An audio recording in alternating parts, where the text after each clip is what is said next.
Step one, you say you need to talk. He walks, you say sit down, it's just to talk. He smiles politely back at you. You step politely. I remember reading it, and it was a quote. It says, "The first duty of love is to listen." And when I first read that, I thought, I didn't know love had any duties. I thought love was a feeling. And then one of the first things that I got from going to 12-step fellowship meetings was I felt heard. So when I spoke, a bit like what's happening now, people listened.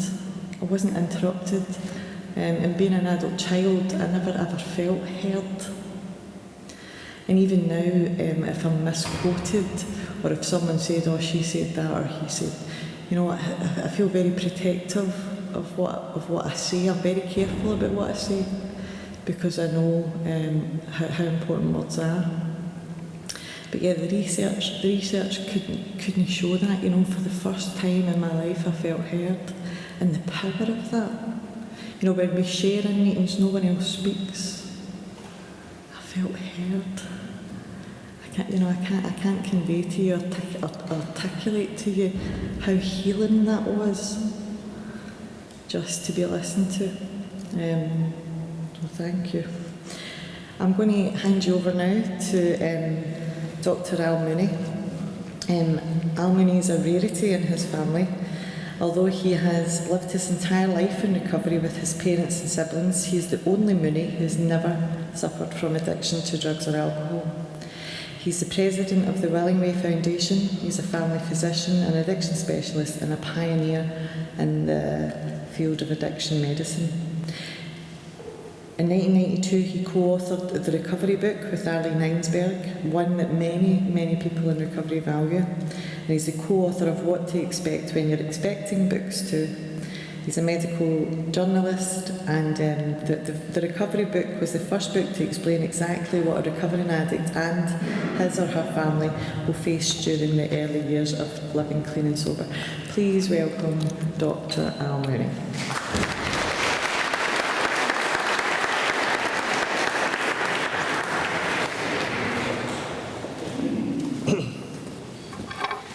Good afternoon, everyone.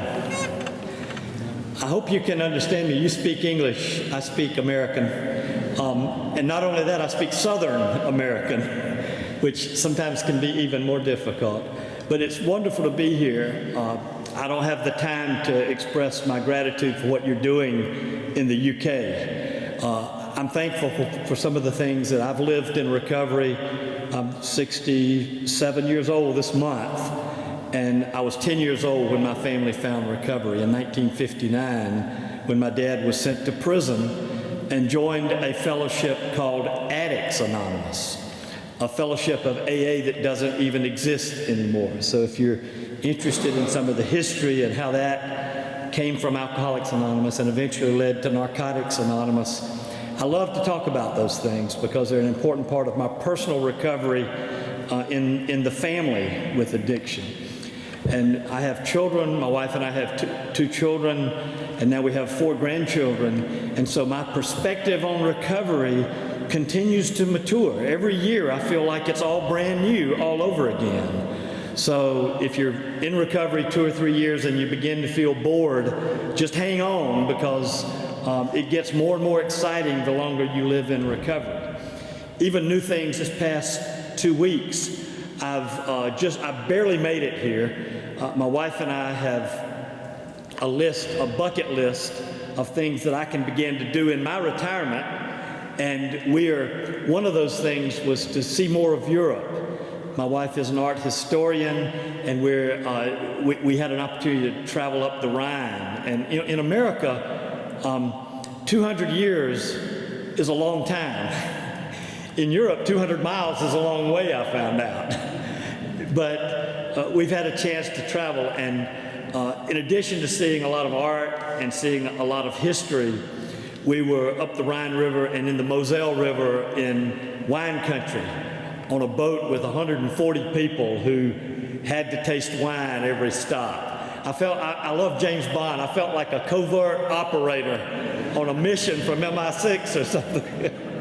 But it was good, and I learned a lot because there was too much time not enough time to talk about all that I learned. But I did learn one thing, because I've always said, as a clinician working in this field for 40 years, there are times, I don't want to be discouraging, but there are times that I wonder what impact I make in my clinical life and practice. And in my later years, I've had to look for what some of the real meaning is and how we move recovery forward. And one of my theories is that, and it's not just a theory, it's a theory in addiction, but it's a fact in an economy like we have, is that things work based on economic principles. And everybody was on this trip was drinking their wine until one day we went to Colmar, and there were many small wineries there, and so the cruise director said, we don't have a contract to do a wine tasting at this stop, so we're going to give everybody 10 euros to buy wine. And you know, we had 140 drinkers, and I think about half the people got tea or coffee and put the money in their pocket. So the message in that is that the economy has a lot to do with our perspective on a lot of healthy things. I know in America we've watched changes related to smoking, and I think we're beginning to see some of these changes related to the economy of alcohol, particularly through prescription drug abuse, which is a horrible problem with lots of death involved. And it's really on the horizon. In America, prescription drugs are the number one prescription drug overdose, the number one drug problem in America other than alcohol. It's more important now than all the illegal drugs coming into America. So in other ways that my perspective is changing is, and I'm a scientist, I'm a doctor, I like to think in terms of facts and statistics, but some of the most meaningful evolution in my thought in my lifetime, particularly the last few years, has to do with spirituality. Spirituality has been an important part of my life and recovery. The third step, the 11th step in my Al-Anon program have always been really important, and I continue to grow with those things in recovery. When science shifts every 6 months from 180 degrees one way to the other, and so the more I learn about science, the less trusting I become of what a lot of people who call themselves atheists or non-believers, people that put all their power in a higher power of science. I'm too wise to do that anymore. But I'm also learning some things in the distinction between my spirituality, because when my folks got into recovery, it was very distinct from the church. But the spirituality evolved a meaning in my life that was very, very important. But now, in my older years, and I still cling to that spirituality of the steps and recovery, but remember, not only my parents were in recovery, but in a sense, my own addiction was prevented through their recovery, and now I have a 12-step program to manifest in my personal recovery. My children are one more generation removed from the recovery that eventually broke the bonds of prison from my dad, and now my grandkids are even further removed.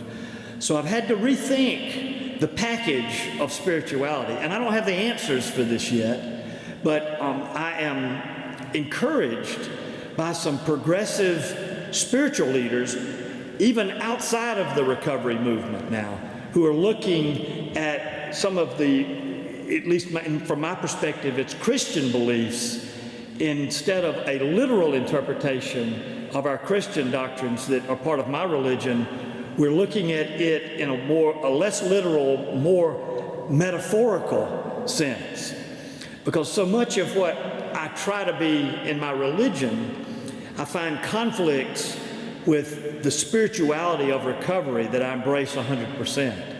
But I see some changes, and I've talked with some people in my religious community about the changes that are happening in moving from what we call an atonement philosophy of Christianity into more what Dr. Bob in his work called the important part of spirituality and recovery, which is love and service. And there's some new interpretations in my Christian beliefs that relate much more strongly to love and service in in my faith belief that are now coming, I feel, are coming my way in spirituality that I got out of recovery. So I want to thank the organizers of the conference for doing what has been done here today and giving me an opportunity to, in some small way, represent 4 generations now of recovery from America in any way I might be able to. And is Mark Harrison in here? Because Mark, I have your book that you left at the Chatham County Jail. This is the recovery book, and Mark asked me to bring it. It's probably more travel than most tourists from America. Let me say one little story as we leave, because since my grandson, who is genetically loaded, 4 generations removed from addiction, but genetically loaded with this disease and has some personality traits that I wonder about, has little meltdowns in his emotional life. And so from 3 years old, we had to teach him the Serenity Prayer. And that was his introduction to spirituality, and it worked. He could have his little fit, and we'd say the Serenity Prayer, and then he and I would cuddle up, and he loves his granddad, so we would go to sleep. But last year, the Serenity Prayer quit working. He's 7 years old. He said, "Granddaddy, I'm too big for that. You can say your Serenity Prayer, but I don't want the Serenity Prayer." And I was at a loss to what to do. And it shows what recovery should have taught me after all this time, but it didn't. And so finally he was giving me a fit, and I said, "Jack, you might not need the Serenity Prayer, but would you come here and say it for me, because I'm going to hit you if you don't." And so Jack stopped his little tantrum, came over to me, gave me a big hug, and said the Serenity Prayer for me. It was almost like a 12-step call. And then we went to sleep together because he was hungry, he was tired, and it was his bedtime. And then even since then, he was trapped in an elevator when they went out to lunch one day. He went on a lift, you call it. He got stuck on the lift and started crying and melting down. And his mom said, "Jack, you're okay," when they got him off the lift. And she said, "What's wrong? You're okay." And he said, "Granddaddy's not here to say the Serenity Prayer with me." So I have to go back to America now and teach him that the Serenity Prayer works even when you're alone. So this whole concept of spirituality with this 4th generation of recovery has become more and more important, and I'm just so excited about some of the things I'm hearing here. I don't believe some of these discussions could happen in America for a number of reasons. So keep up the good work you're doing, keep up the enthusiasm with recovery, and I hope I can keep coming back and sharing it being a small part of this to one of my favorite places, which is this building and this hill and this city.